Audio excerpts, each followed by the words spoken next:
Christ. Good morning, church. Good morning, Father. God is good All the time. and all the time. God is good. Let the peace of Christ control your hearts.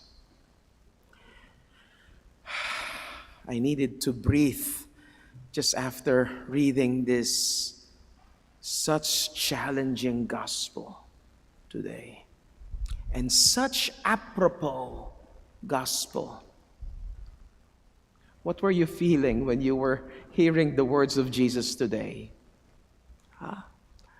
This is such a demand and the cost of love and discipleship on this 9/11 anniversary. How many of you remember where you were when you heard, I remember very well where I was.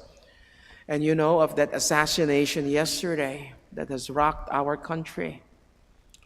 And that those drones that went to Poland, so many of our parishioners are from Poland, scared right now of the possibilities of what may come, of the people of Gaza,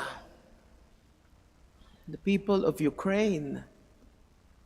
The other day, I got a call from a mother in distress, and she said that her 5-year-old wants to talk to me. I'm like, 5-year-old? So I dropped everything and said, you can come right now. And the parents are on the verge of divorce. And this young fellow, stricken with pain, trying to protect his mother. What do you do when you are surmounted by such pain, violence, and tragedy in your life? And what do we do when we are not that person, when we are on the outside, witnessing this as believers, as Christians? I love the word of Paul today to the Christians in Colossae. He said, as chosen ones, as God's holy and beloved. He's calling you our name. Let the peace of Christ control your hearts. Let the peace of Christ control your hearts.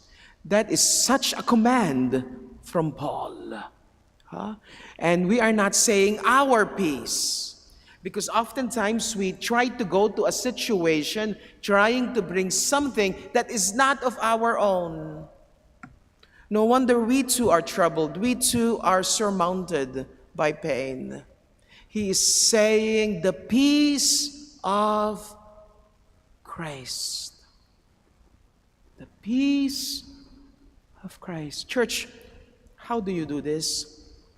Several recommendations that I have. Sit first, breathe in and out.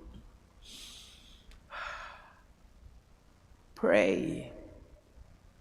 If you love the rosary, pray the rosary. If you love divine mercy, pray the divine mercy. Remember how during that 9/11 day, I was in Bolingbrook, so many people came to our church that day. Because pain, evil, disease are bigger than ours. Bigger. So we need a bigger God. Let the peace of Christ control your hearts. Because if we're going to do an eye for an eye, a tooth for a tooth, what will happen to us? Mother Teresa said, we're all going to be dead. Let the peace. Can we just close our eyes? Breathe in and out. Invite the peace of Christ to come in. Invite love to come in and exhale our raw emotions. In with His love, Out with our hate, in with His peace, and out with our emotions.